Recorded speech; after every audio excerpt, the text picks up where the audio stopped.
Welcome to the Dreams to Reality podcast. I'm your host, Annabelle Rodriguez, and we have the beautiful Barry Loops. Hello, everyone. Welcome, guys. Today we have a very special show. That is our first podcast, and we actually have a very special guest. Today, our guest is actually a top regional vice president for the largest financial services marketing company in North America. At the young age of 19, our guest, with zero experience in sales, in entrepreneurship, and financial services, he decided to quit his job. He decided to quit school, quit college, and pursue a career in entrepreneurship. Against all odds, with his friends, his family telling him, "You're too young, you're destroying your life, you're going through a phase." He proved them all wrong. And a short 10 years later, he's killing it in the game. He's become one of the top regional vice presidents, making high six figures. He's produced six-figure earners. He's also a mentor, a public speaker, a father, and an overall great man. When I met our guest 10 years ago, the guy had holes in the bottom of his shoes, no car, and today he's rocking them red bottoms and driving exotics. Now, I don't tell you this to impress you. I tell you this to impress upon you the winning mindset that it took for our guest to become successful and to prove everyone wrong. So please help me welcome our guest, Christopher Lopez. Chris, what's up, man? What's going on? Welcome. Hey, glad to be here, guys. It's a pleasure. Yes, thank you guys. Thank you guys for having me. Of course. So on this podcast, we like to go through our guest story to see where they came from and, what lessons they learned along the way. So tell me a little bit about what did you used to do before you got into financial services and into entrepreneurship? Yeah, I was a bodybuilder before. I'm just kidding. You must have lost a lot of weight, bro. Yeah. Oh, you can't tell. I had a freak accident. That's what happened. Oh, okay. I used to work at 24 Hour Fitness. For those that don't know, I used to work at 24 Hour Fitness with Annabelle, actually. That's That's right. where I met you. That's where we met. Yeah, so I used to work at 24 Hour Fitness. I was in the sales department with you. And that was my first sales experience that I ever had in my life. I was 19 years old. Yeah. Nice. And didn't know what I was doing. And so I learned, business and sales, and that's kind of my introduction to, to this, I guess, this world, if you want to call it. That's awesome, man. So, a lot of people, when they're making a drastic change from what we would call normal life, you're kind of raised, go to school, get a job, get a degree, get a job, a 9 to 5, work your 40 hours a week, retire 30, 40 years later, dead broke, just like everybody else, travel, once every couple of years if you can, and live paycheck to paycheck. People find that as the norm, and when you go against the norm, you tend to get a lot of negative feedback, not only from those around you, but even internally from yourself. So what was it that kind of motivated you to, go against the grain and pursue something that you've never done? Essentially you walked into a new world, with no anything really. Yep. So talk to us a little bit about that. What's interesting is that my whole life, I grew up wanting, I felt this urge. I wanted to be successful. I just knew that since the age of 7 years old. I grew up playing Pop Warner football, and I swore to myself, like, I'm going to make it to the NFL one day. Okay. I swear, that's really what, I was 7 years old, 8, 9, 10, just sitting across the table from my mom, and telling her, promising her that I was going to buy her a house and I was going to make it big in the NFL and all this other stuff. Little kid, Yeah. And so she didn't, of course, as a good mother, she's like, yeah, I'm sure you are, honey, Yeah. And that was it. And then I grew up, I got older, and then after a certain height, I stopped growing. After a certain, How old were you when you stopped growing? I'm just kidding. Yeah. So I got to 5'9", Okay. Then I That was a graduated. cap. Good 5'9". That was it, 5'9", 135 pounds, graduating high school. And, then I was like, man, this sucks. My whole life I spent from 7 to 17 years old, and I was just playing football, and I really dedicated. And honestly, I go back to that time because that's where I learned discipline, hard work. That's where I learned it. I've been groomed as a child to be disciplined and work hard and have commitments and priorities and stuff like that, And so I always wanted to be successful, but I thought it would be through football. And then I got to 17 years old, graduated high school, realized that ain't going to happen. And, it was like overnight. I knew right there on the spot that I didn't care about football no more. Yeah. So it was interesting because my parents were looking at their kid who was so in love with the sport. And then overnight, like, I don't care about it. And they were like, what's wrong with you? Right. And I realized it's not going to get me what I want. And then I realized the question I had for myself next was it because I wanted to play football so bad, or was it because that was like my ticket to, finding success financially, you know? And so I always knew I wanted to do that. So then my next thing was I'm going to go to college because that's what everybody tells you to do. Yeah. Right. So I went to college. I did well in high school, went to a private university. And, I got a job. I was in school. I got a job at 24 Hour Fitness. That's where I met you. I picked up another job. I was working 2 jobs, and then I was going to school full time, taking 18 units. And, everybody in my life, they all like applauded me, you were doing something great. Oh yeah, absolutely. All my aunts and uncles, like, I'm so proud of you. My boy's in college. Exactly. Which is funny when you look back, because really when you stop and think about it as an adult, what are you so proud of? I'm 18 years old. I got $40,000 in student loan debt. Mm-hmm. I just signed. Exactly. You're saying you're proud of that. Exactly. But I get it. To them, it was, no, I'm proud that you're quote unquote doing something with your life. Mm-hmm. And for most of us, that's all we know. Mm-hmm. And so I went down that path, and it's interesting. And I'll never forget, I have a phenomenal memory. Before we even you remind me of things I can't even remember all the time, man. Yeah. And I was at 24 Hour Fitness, and that's my first sales job I've ever. But the way I got the job, by the way. I didn't even read the job description on monster.com. I didn't. I just saw 24 Hour Fitness because I just got fired from a restaurant for giving away pies. Wow. I got fired. That's a legit story. That's a real story. Actually, yeah. So I get Marie Callender's, right? Yeah. I didn't. Yeah. Wow. So I was working at Marie Callender's. I get fired for giving away pies. I was there for like a year and a half. I hated my job, but I was like, well, I got fired, whatever. And so then I'm looking for jobs, and I find. A week later, I find 24 Hour Fitness. I didn't read the description. Mm-hmm. I just thought, I'm going to get a job at 24 Hour Fitness. I'm going to be at the front desk saying hi and bye, and that's basically it. I'm like, that's pretty cool. Easy. So then I do the interview, and the girl's like, well, how much sales experience do you have? And then I said, why does that matter? She says, well, it's a sales job that you're applying for. Wow. And I right there on the spot, I shit my pants. I said, are you serious? She was like, yes, it's a sales job. So then in that moment, I then started selling myself. Well, I don't have any experience, but I can learn, blah, blah, blah. So then anyways, long story short, speed it up. I met you, and you started teaching me. But it's the interesting thing, and this is a real story. Mm-hmm. Up to that point in my life, I'm 18 years old. Everybody in my life is basically patting me on the head. Like, good job. You're doing awesome. You're going down college, blah, blah, blah, right? I'm broke. I ain't got no money. I'm in debt with college loans. And I'm at a private university taking 18 units. I haven't even declared a major. I have no idea what I want to study. I have no idea. I didn't want to study anything, to be very honest with you. Yeah. I didn't. Like, there was nothing that really, like, I really want to go be a doctor. Yeah. I didn't. It wasn't like I want to be an engineer. Honestly, my whole life I was like, I want to be wealthy. Mm-hmm. And I knew in my heart, this is not the route, but I didn't know any other way to go about it. Right. Mm. And here's the conversation. I got to meet Hannibal.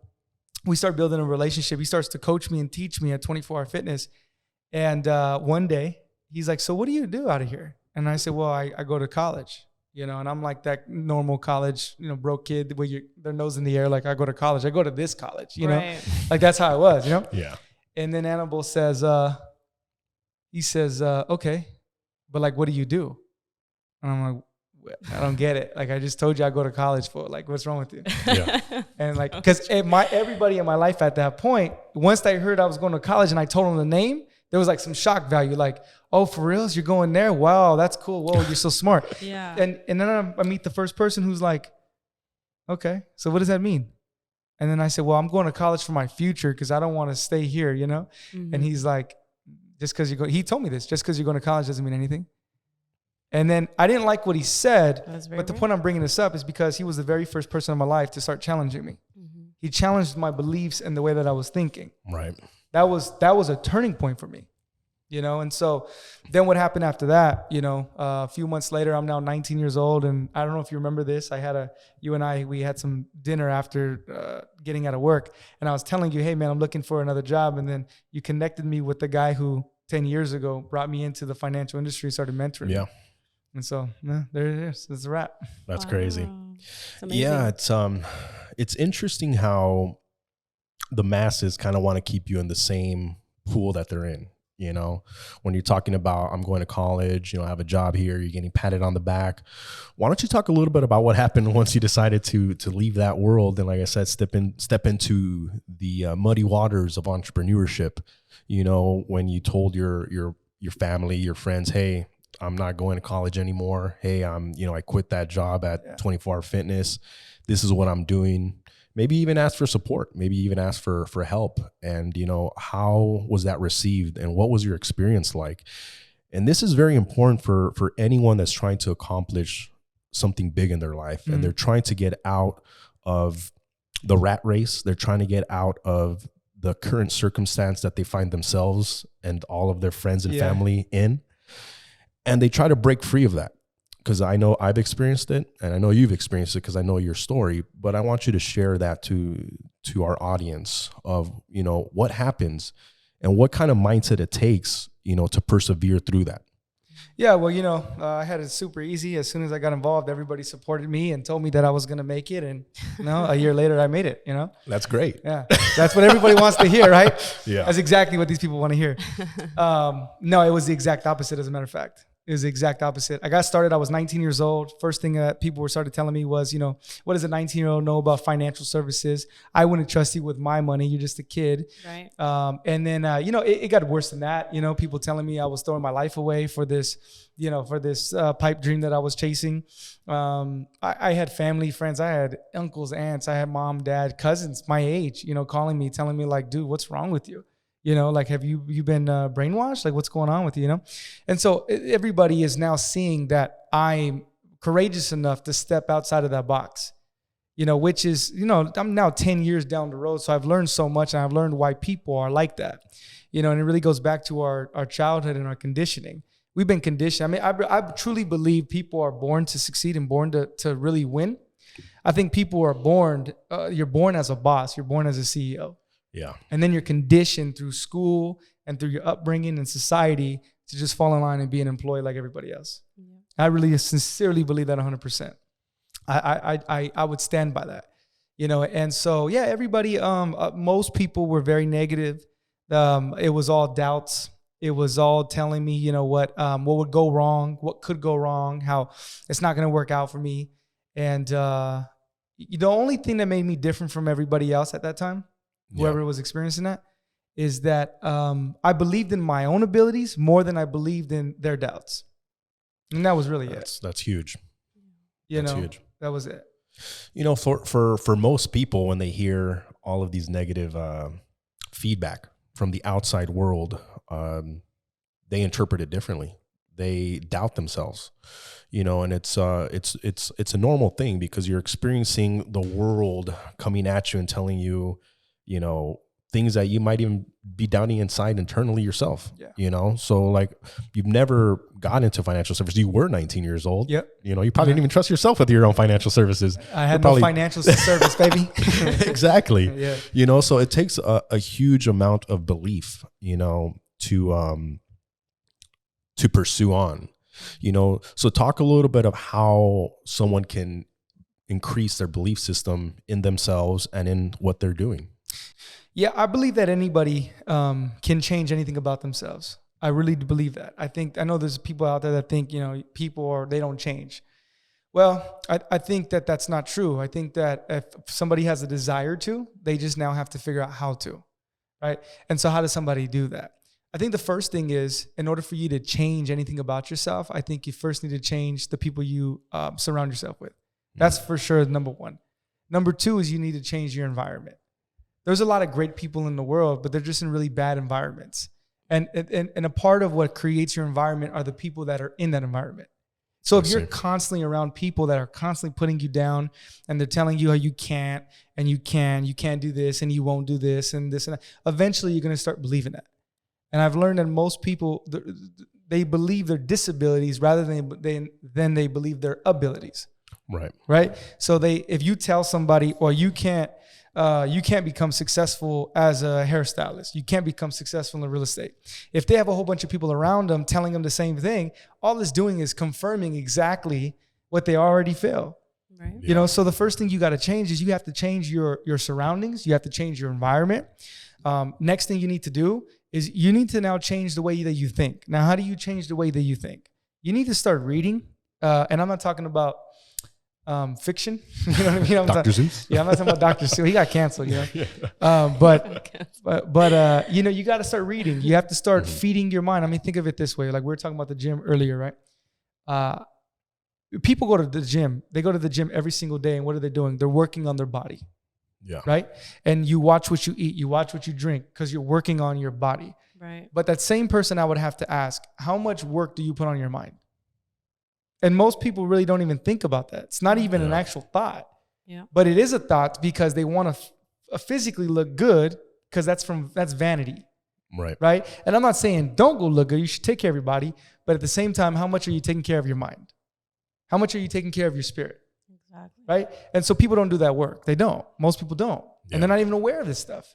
So how did I become aware of this? By reading, by learning, by watching good stuff on YouTube. I mean, we live in the era of information. Yeah. You know, our parents had an excuse that we don't have anymore. Mm-hmm. There's no excuse. If you want to learn how'd you learn how to set up these cameras and these lights and this audio?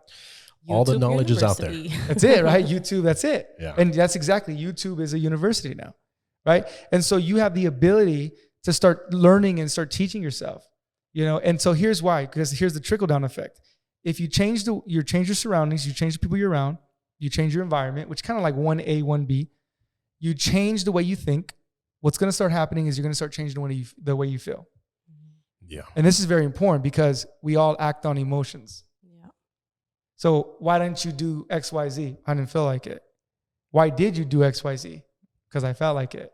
Yeah. You see? So if we can change the way we think, then we're going to change the way we feel. And if we change the way we feel, then we change our habits and our behavior. Right. And so that's the process. But everybody wants to jump straight to the end. Yeah. And they don't want to put the work in to go through that process. Right. Right. That's crazy. But that's so true. It's so true. I know that most people, when they start off, you know, trying to accomplish a goal, trying to raise their belief system, they try to surround themselves with the right people. They don't really change anything internally. You know, they change everything externally and they start dressing a little bit different. They start, you know, they drive a new car, they change the way they walk, but inside it's still all negativity. You know, and one thing that I realize, it's sometimes it's difficult to realize how negative you are when you talk to yourself. You know, that voice inside of your head when you tell people, "Oh yeah, I'm gonna do this, I'm gonna do that," but inside you don't really believe what you're saying. Mm-hmm. Therefore, the actions that you take are not congruent with what's in your thought process. You know, and that could be for many reasons, but like you mentioned, it's rooted in people's upbringing and it's rooted in people's surroundings, you know, and their lifestyle. So that's huge what you said about, you know, how someone can practically change all of that. You know, start reading the right books, start surrounding yourself around the right people, positive people, and also removing, you know, certain people, you know. So I know for yourself along your journey, you know, trying to maneuver through the craziness of entrepreneurship and financial services and sales and all these crazy things that you were doing, you know, you had to come across some difficult times and some challenges that, you know, most people will not be able to persevere through, you know. So I want you to kind of share, you know, what were the hardest things that you went through on your journey. And, you know, what was your thought process? You know, did you ever get to the point where you're like, I'm done, I can't do this anymore?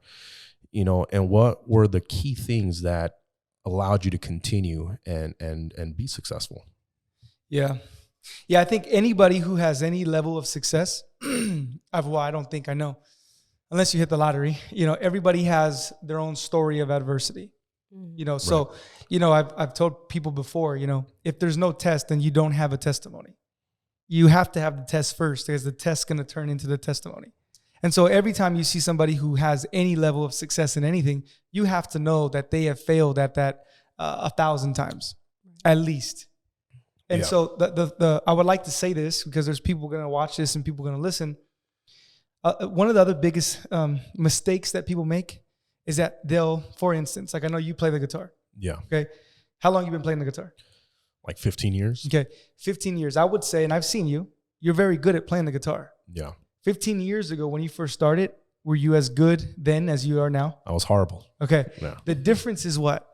Is that there's people that will say, I want to learn the guitar, learn the piano. I want to learn business. I want to learn this. They'll go attempt it for a week, a month, maybe half a year. Who knows? And it's just it's failure after failure after failure. They suck. And they're like, this is not for me. And that's that phrase that comes up. This is not for me. And then what do? They put it down. Yeah. They walk away from it. And then what do? They justify saying it's not for me. Well, how do you know it's not for you? Because it didn't work for me. What they don't realize is that's just not how success in anything works. Mm-hmm. It's not failure is not fatal. It's not.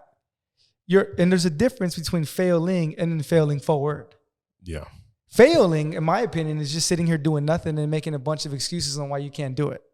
Failing forward is you 15 years ago when you're trying to learn how to play the guitar and it sounds like shit. And you're like, damn, this sucks. And your parents are probably like, hey, put that shit down.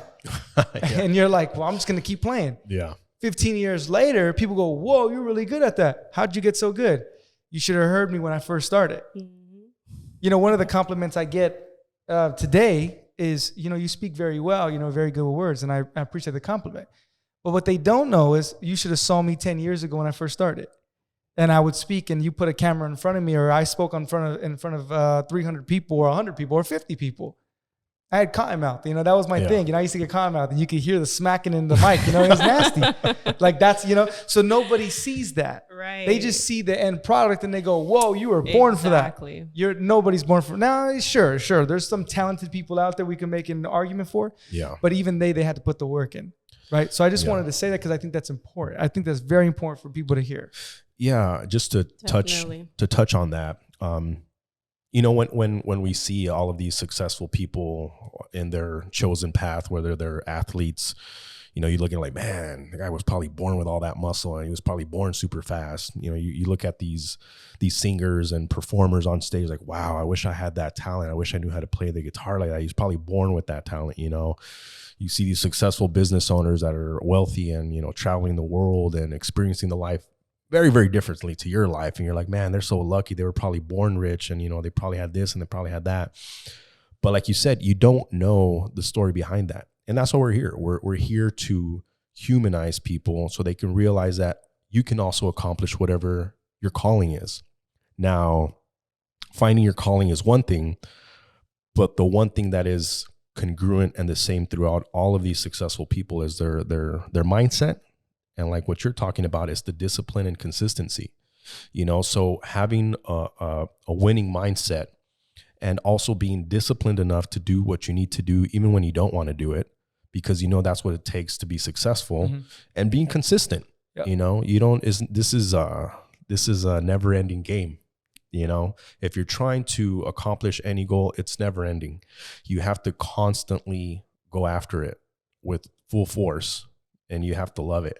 But there's times where things get tough and times where you kind of second guess yourself and the world hits you, man. Everybody is living in the same world. So we all understand that there's tough times, there's suffering, there's, who the hell expected, COVID to hit. Yep. And I'm sure like Mike Tyson says, everybody has a plan until they get punched in the face. And it always works out that way. For some reason, when you have everything like, I'm ready, I want to do this, I want to do that, the world just punches you in the face, hits you in the jaw, and your knees get weak, and you're like, shit. And man, you have to get back up. Exactly. Because we're all capable. Exactly. So I want you to talk about, what was the hardest moment in your career thus far? It's I've been asked that question many times, but it's too hard to determine which one is the hardest. I've had a lot of hard moments. Pick the top one. It's challenging, look, it depends because here what also happens is you go through phases, and so you become a different person. Right. So it's like you're talking to Chris in 2022, but I'm not the same Chris in 2012. You know, so at that moment in my life, there was a really hard thing. Now, I started this business. There was no Zoom. There was no COVID. There was none of that, you know? So I had to physically be present in certain locations. I had no car. I had no car at all, you know? So I had an excuse, but I never used it. And I never used the car as an excuse. Well, I'm sorry, I can't make it because I don't have no car. I had to get to the office, or I had to get to appointments, you know. And the appointments, I had to go actually meet with people at their homes. I know that's like a foreign thing today and with Zoom, but I had to go meet with people. And I had to go meet with people that were an hour away, 2 hours away. My furthest appointments were State Line, Nevada, Stockton.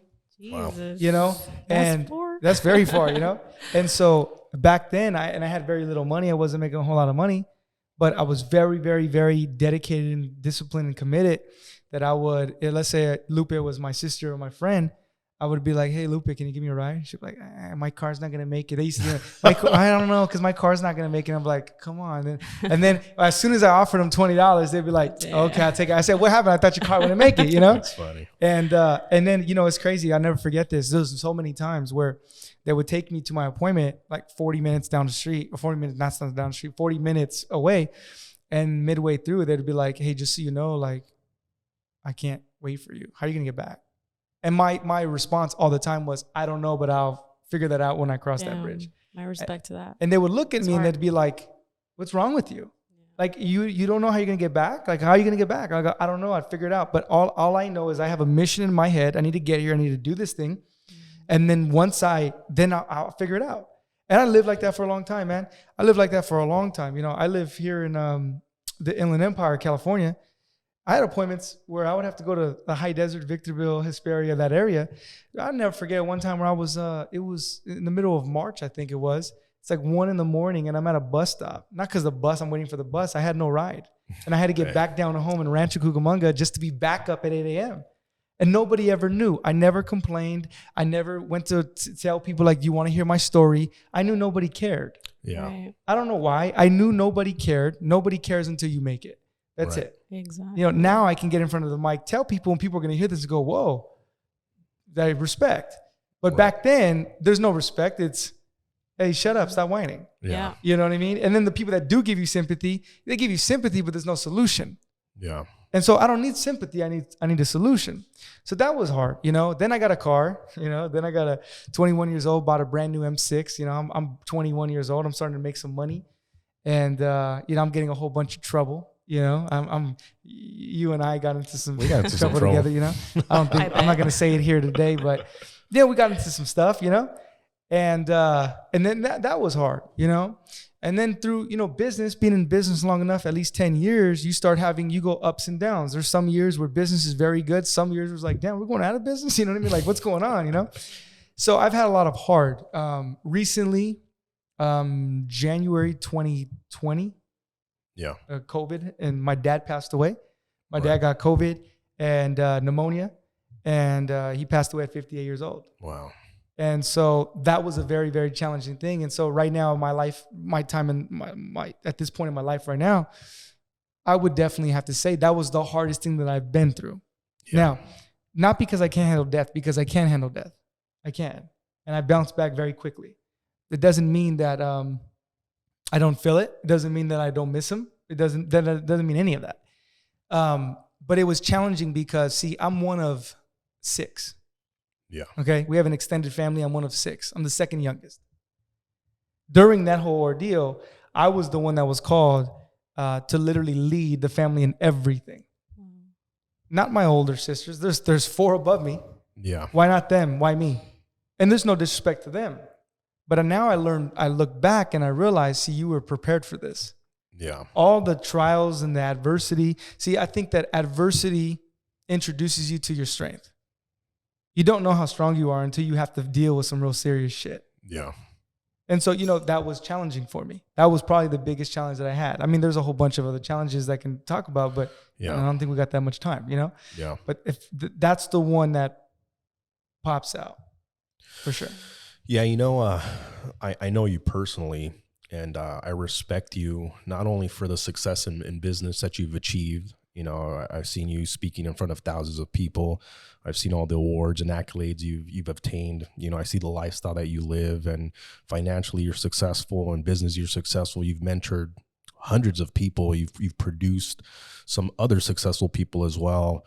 But I respect you as a man, because in the darkest time in your family, you literally stepped up when most people, you know, break down.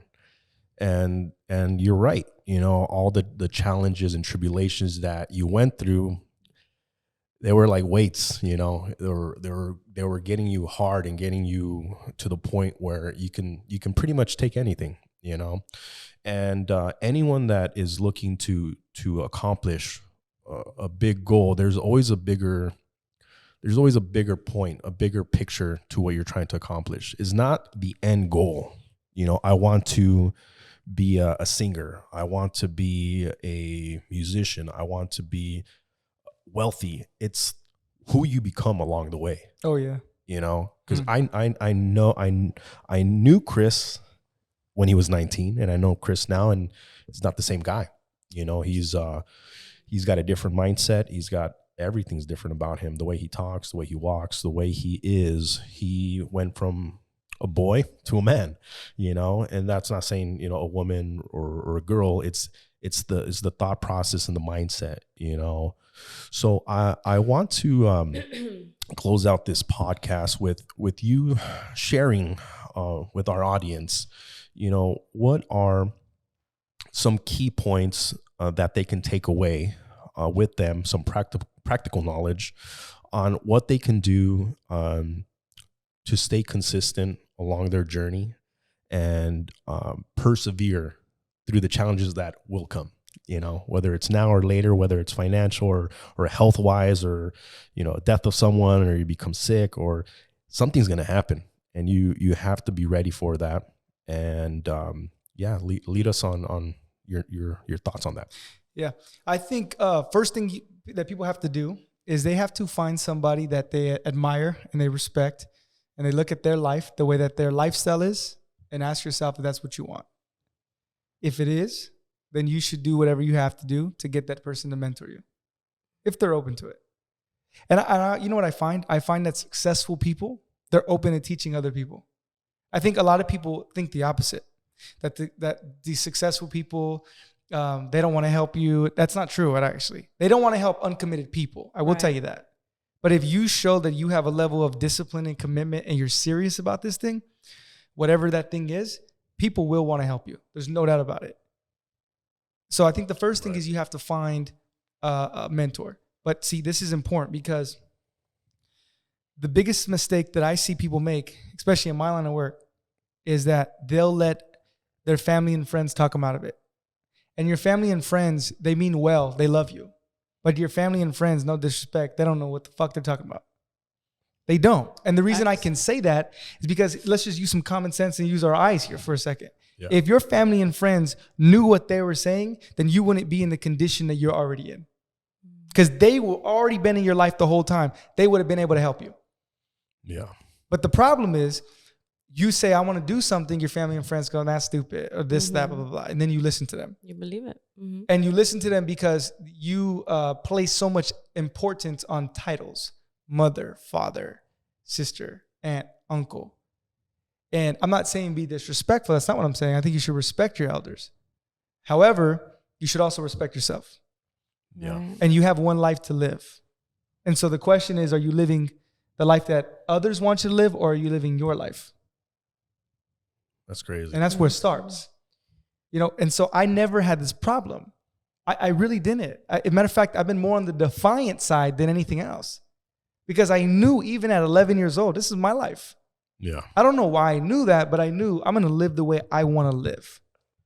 Now, I'm not trying to be an outlaw. I'm not trying to break the law. I'm not trying to do any of that. But I want to be successful, whatever that means. But to you, right? To me, it meant I want to have wealth. I want to have great health. I want to have time. I want to have resources. I'm not money hungry just for the sense of I just want to have a lot of money.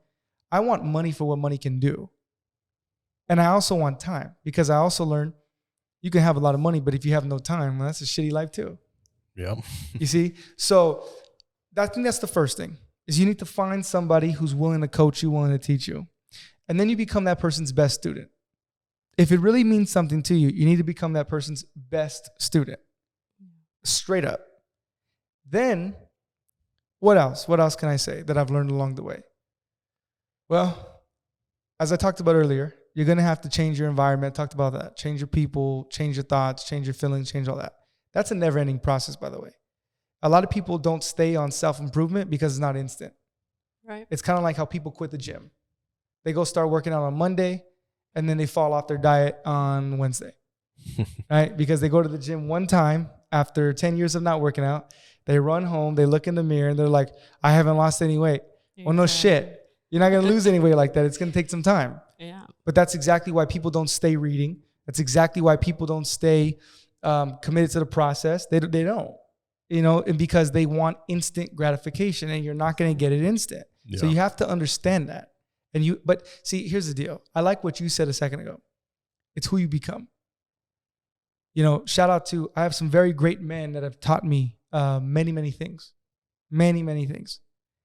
And I wouldn't be who I am today if it weren't these men. I just wouldn't. Yeah. And they taught me, it's not working, it's you're becoming. So let's replace that. Like right now, somebody might say, well, he's working. Animal's not working right now, he's becoming. Well, what do you mean? What I mean is he's putting in the work to become who he wants to be. So I had to identify for myself, who do I want to be? How do I want my avatar to look? Meaning, how do I want my physical appearance to look? How do I want to sound? How do I want to walk? What kind of car do I want to drive? Where do I want to live? What kind of money do I want? How much? What kind of relationships do I want? I had to identify that first, and then you reverse engineer it. And then every day of your life, you're going through a process, but you're realizing I'm not working. Yeah. I'm becoming. Right. Because everything that I do, I'm getting closer and closer and closer and closer to what I want. And it's a never-ending thing. Yeah. You never finish. And with that being said, and this is probably going to be like a total 180 here, but let me tell you what I've also learned. I used to think that if I made more money, if I got the nice car, if I got the nice house and beautiful girls and all this other stuff, I used to think that it would solve and fix everything that's wrong inside of me. And I know that there's a lot of people that are going to watch this, and whether they admit it or not, that's exactly how they think. Yeah. And I'm here to tell you that ain't true. It's not. It's not true. You tell yourself, well, I'll be more confident once I get that boob job. There's women at that, and I get it. Then they get that boob job, and they're not any more confident. When I started this journey, I used to walk and tear holes in my shoes. I remember. Legit, I still have the shoes. I have pictures of them too. Like there's holes, and people go, "Oh, yeah." They see the nice car that I drive now, and they go, "Oh, that's a nice sports car." It is nice. But I used to think to myself, when I get that nice car, oh, I'm gonna feel like the man. When I got it, I don't feel any different. I don't. I used to think when I had ugly clothes, and I didn't have the nicest clothes, and I used to wear, I remember when I first started, I used to go into my grandpa's closet because I used to live with my grandma's, and my grandpa had passed away, and I used to use his clothes. I was like 130 pounds. My grandpa was like waist 36, and so I looked like, I would like wrap it around, and I look like MC Hammer, like that's how my pants look, parachute pants. And, I used to think to myself, when I have that nice look, I'm going to feel confident. And I'll tell you, I can't deny it. You do feel slightly different, but it doesn't fix what's wrong with you. If you don't do the work inside of you to fix what's going on, your insecurities, if you don't fix your trauma that you have from your childhood, if you don't fix the fact that you don't have a lot of belief, you have more doubt that lives inside of you rather than belief, no external object is going to fix you. And I used to think that. And I used to think when I was dirt broke that if I just had a bunch of money and I made a whole bunch of money, I just feel better. It's not true. Yeah. It's not true. Now, it's taken me to where I'm at now, and I have that. I have the nice car. I have the nice home. I have all that nice stuff. And I'm very grateful for it. I'm very, very grateful. But I realized that it doesn't change. It doesn't fix you. Yeah. And it's not who you identify. Like, I feel sad for people, all they have is money. And that's from a person who has money. Yeah. If all you have is money and there's no character, your quality of life isn't good. That's true. The quality of your life is going to match the quality of your character. Yeah. So what kind of person are you becoming in the process? That's really sincerely, that's what I'm about. That's really what I'm about. And that's what I'm teaching people. The people that I teach, the people that I mentor, the people that I lead, I have a real responsibility to teach them. I'm going to teach you how to make money, but I want to teach you how to be a good person. I want to teach you how to heal. I want to teach you how to take care of yourself so you can take care of other people.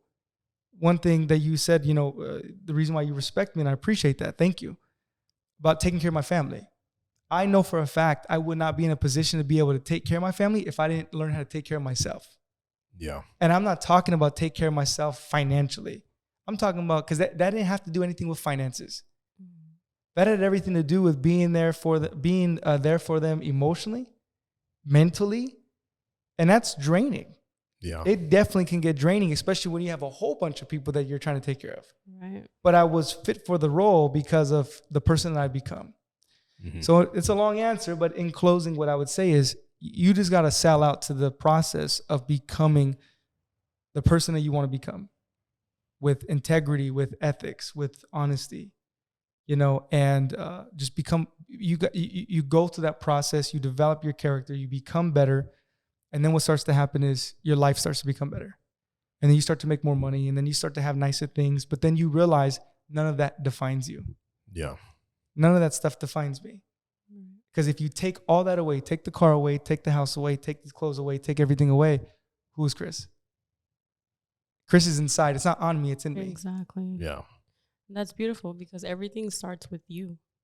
You can't help somebody else if you don't help yourself. Yeah. You know what I mean? Yeah. Perfectly said. Beautifully said by you, Chris. There you go. So, Lupe, do you have any follow-up questions that you'd like to ask Chris? I was going to ask, but damn, it's like he knew what I was going to ask. He said it all. I do have one question, though. How do you think that you were able to shift your mindset from what you said, how you said that things don't, like, there's a lot of people nowadays, right, that think like, oh, like the car is going to make me look like this, or it's going to make me feel this way. Like, what advice would you give to a person that has that type of mindset? Well, there was, when I was that person, there was nothing you could tell me. Mm-hmm. So I'm telling you from experience, there was nothing you could tell me. You could give me the most esoteric, deep philosophical answer. I wasn't listening because I was broke and I needed that money. Mm-hmm. And I've had rich people around me for a long time telling me, like, it's not the money. And I used to, in my head, be like, shut up. Like, I know there's people going to watch me right now. They're going to be like, man, shut the hell up, dude. I'm trying to get that money, Right. I need to pay rent, bro. You see what I'm saying? So I get it. I totally get it, because there's a dichotomy here. We live, it's an interesting thing, because we're spirits, but we're also animals. Right. We're walking around in this animal body, but there's a spirit that lives in here. So the whole message that I just gave right now is more of I'm speaking from spirit to spirit. It ain't going to save you. But then the animal, not the animal, the animal, right? The animal in the person goes, come on, bro. All right, I'm desiring blah, blah, blah, blah, blah, blah, blah. So I think the only thing that person can do, honestly, is they need to go through that process themselves. Yeah. And then they need to figure it out, and they need to come to that conclusion themselves, because that's what I had to do. There was nothing that you could tell me. Very few people can learn from somebody else's mistakes. Most people need to learn from their own mistakes. You have to go through it. Right? That's huge, man. That's huge. Say that one more time. Yeah. Very few people can learn from other people's mistakes. Most people need to learn from their own mistakes. No matter, you could talk to them till they're blue in the face. Right. Like, look, I'm telling you. They'll still go do it. So, I mean, it's probably not the answer maybe a person was searching for, but that person is going to have to go through that process, get what they want, and then realize they're still empty, they're still unhappy, and then go, man, it's not what I thought. Because check this out. I bought a brand new 2022 Corvette, wrapped it and everything. I've had it since October. It's a nice car. Everywhere I go, people are like, yeah, man, like everywhere, right? Like little kids come out. And I drove by a school the other day. A group of little kids were outside, and they just totally said, fuck you to the teacher. And they were like, yeah, right? So I was honking. I was out there, I was like, yeah, what's up, man? And so that made me feel good, And I get admired for that car and all this other stuff for a long time, everywhere I go. But I'll be honest with you. Guess what? I've only had it since October, and I literally just got done talking to somebody this morning. I'm like, hey, I think I want to trade it in for a Lambo. Wow. And it was like, why? What's wrong with that car? The feeling never goes away. Yeah. That's what I'm saying to you. So if you continue to put this happiness in external things, you're never going to find it. Because I swore to myself when I got that Corvette, oh man, I'm going to feel like the man. Then I got it. Then I'm like, but it's not the right color. So then I go spend another $4,000 to go wrap it and do all this stuff to the car. And then I'm like, oh, this shit's dope. And now I'm like, but it ain't a Lambo. I need the doors. Like, I need the doors to go this way. What I mean? Yeah, I need the doors to go this way, not normal doors. And we rationalize this stuff. Yeah. Like that's literally how I talk myself into this stuff. Like, yeah, but like, my doors are just normal doors. I need them to go vertical. That's when you really know you're the man. And so as I'm saying this, I still deal with this. But the only difference between me and the people watching, I'm aware of it. Right. So because I'm aware of it, now I go, oh, wait, hold on. You're tripping. Like, relax. You don't need that. Because you actually were more productive. People can make an argument. I was more productive, more hungry when I was walking. Yeah. You see, so that's crazy. I don't know if that answers. I think that does answer your question. No, that was amazing. That person has to go through it. That was perfect. So what are two things that you would say to someone watching today that, for example, a young teenager who's in college and feels the way that you were feeling back then? Mm-hmm. What are two things that you would say that helped you make that move to, hey, this is not for me. I'm going to take that leap of faith? Hell yeah, I like that question. Let me tell you why I like that question, because that's the hardest part. That is the hardest part. The leap. It is. It's the hardest part is the leap, because before you make that leap, what's happening is you're facing your death. Now, check this out, what I mean by this. You have to die before you get to live. What do you mean? I don't mean physically. I mean the image that you've created, you need to kill it off before you create the new one. Okay. You can't live a contradiction. Meaning, check this out. When I was 19 years old, I was going to college. I had the image to the whole world, my world at least. He's a college kid. He does what his parents say. He's on the right track. The moment that I went against that, now it's, what's wrong with this kid? Mm-hmm. Exactly. What's wrong with you? You losing your mind? No, that's not who you are. And so what happens is the moment that you decide you're going to say, I'm not going to do what I'm programmed to do. Now the whole world, the people that know you, the people in your world, I should say, they start reminding you who you have been to them. And so what most people do is they go, oh, you're right, I'm tripping. Let me fall back in line. Right. The hardest part is breaking outside that box. Yeah. It's breaking. I know we're not trying to like do advertisement, but I got to say this is good, right? If you haven't seen the movie yet, you should see, it's called Free Guy. What is it? Free Guy. I've seen Free it. Guy. Yeah. Okay. With Ryan Reynolds. Mm-hmm. Great movie, dude. It's actually a deep movie. Yeah. It's about a game. It's think about like Grand Theft Auto. Okay. You know, in Grand Theft Auto, you're the main dude. Yeah. And then like the prostitutes walking the street and the people you beat up and stuff like that, right? Yeah. You know, they're called NPCs, right? They don't have a function. They're just there. Yeah. There is no role that they have. They're just fillers, basically, right? This movie's pretty deep because it shows you it's about a game and it's about this guy they call him, he's an NPC. Mm-hmm. His role's not supposed to be anything. Yeah. You're just a bank teller. Mm-hmm. He's what do you call it in acting? Damn, I lost the word. He's just part of the audience. He's not a character. An extra? An extra. He's an extra. That's the word I was looking for. There you go. There you go. Thank you. Thank you for saving me. I was like, no, You're he ain't the welcome. audience. Gotcha. There you go. So he's an extra. Mm-hmm. An extra is not supposed to have lines. An extra is not supposed to have a purpose and a role. And then it's an interesting movie. You need to watch it because it's an extra basically that develops a consciousness. And then like the moment that he starts to act out of what he was supposed to do, like the whole thing starts glitching. Mm-hmm. People don't know what's going on. Yeah. Well, you can relate that to real life 100%. People know Lupe, let's say she's a nurse, right? You're a nurse. What do you mean you're trying to do this? It's not what you do. Mm-hmm. The average Lupe, not you, but the average person would be like, you're right. I don't know what I was thinking. I'm sorry. Not me though. You see, that's why you're sitting at this table. But that's what most people do. Mm-hmm. And so what I would tell that 19-year-old, 18-year-old is, hey, you got to be courageous enough. Be courageous enough to step outside of that box. Be courageous enough to tell your parents, this is what I'm going to do.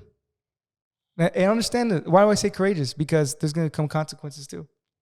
Yeah. And so you got to weigh them out. Like, can I deal with the consequences? What's the worst that could happen? And then can I deal with it? If the worst that could happen and my parents going to get mad at me, they're going to kick me out. Well, that's between you and your parents. Can you deal with it? I'm not saying go get kicked out. What I'm saying to you is but do you see what I'm saying? Like that, that's really the only advice, like true advice I can give somebody. Yeah. You have to figure that out for yourself, man. But at the end of the day, are you going to live a life that you're going to look back and go, wow, I really regret the way I lived. Exactly. I didn't do anything. I didn't try anything. Everything I desired to do, I was too scared because my aunt kept telling me, my grandma kept telling me, my mom kept telling me, don't do it. Or you're going to say, hey, at least I went for it. So it's kind of like, what if or oh well? Mm-hmm. What if I would have done it? Or oh well. That's it. That's what I would say. Beautifully said, my friend. Beautifully said, yes. Yeah. So I want to thank you, man, for coming on today's podcast and sharing your knowledge with everyone.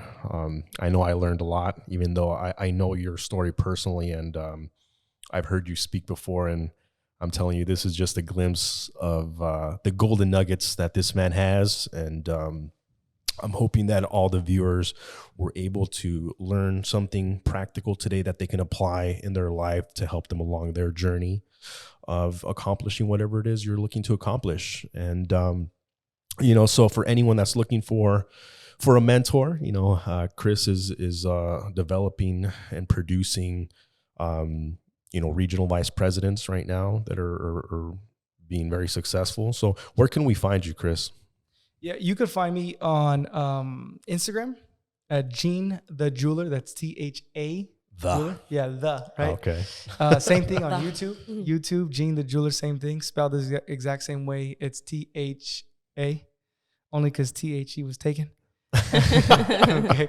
So that's where you can find me. Beautiful. Thank you again for coming on, Lupe. Thank you very much. We appreciate you coming and providing the value that you gave us today. I know I learned a lot, and I hope that you guys watching at home did too. So thank you very much. I appreciate you guys having me. Thank you, guys. And once again, guys, go ahead and follow our Instagram page and follow our YouTube channel, and we'll see you guys next time. How long?